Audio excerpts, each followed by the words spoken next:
Hello दोस्तों, आज हम बात करेंगे DNA damage response and breast cancer के बारे में।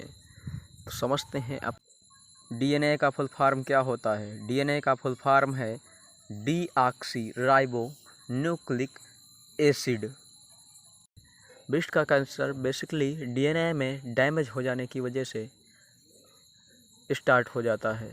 इसके मॉलिक्यूल्स कहीं ना कहीं जब डीएनए से अलग हो जाते हैं तब कहीं ना कहीं ये चीज़ें एक अलग बीमारी का रूप धारण कर लेती हैं, जिसको हम ब्रेस्ट कैंसर के नाम से जानते हैं।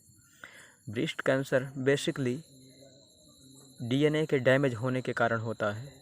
ज़्यादा टाइम्स ब्रेस्ट को जब हम लोग मैक्सिमम टाइम प्रेस करते हैं या उस पर दबाव बनाते हैं तो उसकी वजह से ब्रेस्ट कैंसर हो जाता है।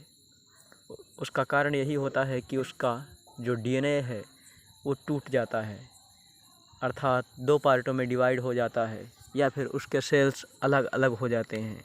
उन सेल्स को रिपेयर करने के लिए BRCA1 नामक एक प्रोटीन्स का यूज़ किया जाता है, जो उसको पूर्णतः स्वच्छ और पहले जैसा मजबूत बनाती है और आपस में कनेक्ट कर देती है, जो एक अहम भूमिका निभाता है।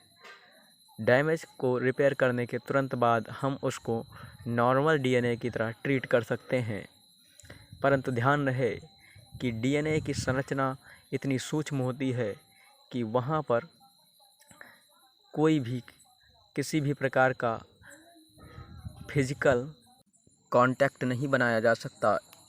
इसीलिए साइंटिस्ट ने इस प्रकार की समस्या से निजात पाने के लिए CRISPR-Cas9 नामक एक कैंची का आविष्कार किया। ये नैनो मटीरियल से बनी हुई एक अति सूक्ष्म कैंची नुमा मशीन होती है, जिसके द्वारा डीएनए के पार्टों को हम काट सकते हैं और उसके द्वारा हम डीएनए का संरक्षण कर सकते हैं तथा जहाँ पे डैमेज हुआ डीएनए है उसको हटा सकते हैं एवं नया डीएनए काट कर लगा सकते हैं, अर्थात रिपेयर कर सकते हैं।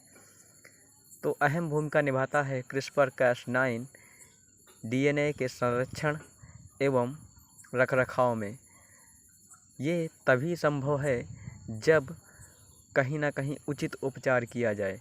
अगर उचित उपचार नहीं किया जाएगा तो डीएनए का प्रकोप इतना ज़्यादा खतरनाक हो सकता है कि इसके कारण मनुष्य की मृत्यु तक हो सकती है। डीएनए से होने वाली बीमारियों में ब्रेस्ट कैंसर एक माना जाना सबसे बड़ा उदाहरण है।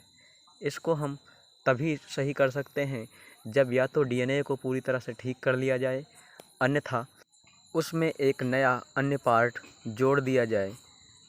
तो ये संभव नहीं है, इसलिए हम लोग प्रोटीन्स का यूज करके डीएनए को CRISPR-Cas9 की मदद से रिपेयर करते हैं और फिर पुनः डीएनए को कार्यशील बनाए रखते हैं, जिससे जो कैंसर है वो पूर्णतः समाप्त हो जाता है और निजात मिल जाती है।